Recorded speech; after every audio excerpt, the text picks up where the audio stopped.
दशकं 17 ध्रुवचरित्रम्। उत्तानपादनृपतेर्मनुनन्दनस्य जाया बभूव सुरुचिर्नितरामभीष्टा। अन्यासु नीतिरिति भर्तुरनादृता सा त्वामेव नित्यमगतिः शरणं गताभूत्। अङ्के पितुः सुरुचिपुत्रकमुत्तमं तं दृष्ट्वा ध्रुवः किल सुनीतिसुतोऽधिरोक्ष्यन्। आचिक्षिपे किल शिशुः सुतरां सुरुच्या दुःसन्त्यजा खलु भवद्विमुखैरसूया। त्वन्मोहिते पितरि पश्यति दारवश्ये दूरं दुरुक्ति निहतः स गतो निजाम्बां। सापि स्वकर्मगतिसन्तरणाय पुंसां त्वत्पादमेव शरणं शिशवे शशंस। आकर्ण्यसोऽपि भवदर्चननिश्चितात्मा मानी निरेत्य नगरात् किल पञ्चवर्षः। सन्दृष्टनारदनिवेदितमन्त्रमार्गः त्वाम् आरराद तपसा मधुकाननान्ते। ताते विषण्णहृदये नगरीं गतेन श्रीनारदेन परिसान्त्वितचित्तवृत्तौ बालस्त्वदर्पितमना क्रमवर्धितेन निन्ये कठोरतपसा किल पञ्चमासान्। तावत् तपोबलनिरुच्छ्वसिते दिगन्ते देवातितस्त्वमुदयत् करुणार्द्रचेताः।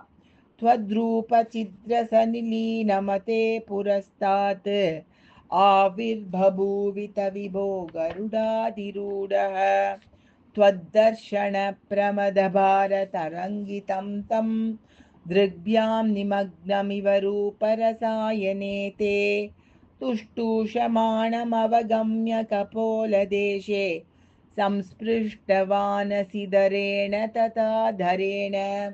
तावद्विबोधविमलं प्रणुवन्तमेनम् आभाषतास्त्वमवगम्य तदीयभावम्। राज्यं चिरं समनुभूय भजस्व भूयः सर्वोत्तरं ध्रुवपदं विनिवृत्तिहीनम्।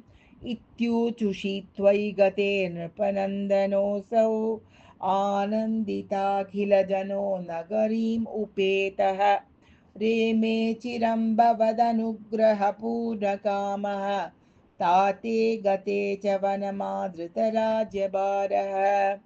यक्षेण देवनिहते पुनरुत्तमेऽस्मिन् यक्षैः स युद्धनिरतो विरतो मनुक्त्या। शान्त्या प्रसन्नहृदया धनदादुपेतात् त्वद्भक्तिमेव सुदृढाम् अवृणोन्महात्मा। अन्ते भवत्पुरुषनीतविमानयातः मात्रा समं ध्रुवपदे मुदितो यमास्ते। एवं स्वपृत्यजनपालनलोलधीस्त्वं वातालयाधिपनिरुन्धि ममामयौघान्। श्रीकृष्ण शरणं मम गोपिका जीवनस्मरणं गोविन्द गोविन्द।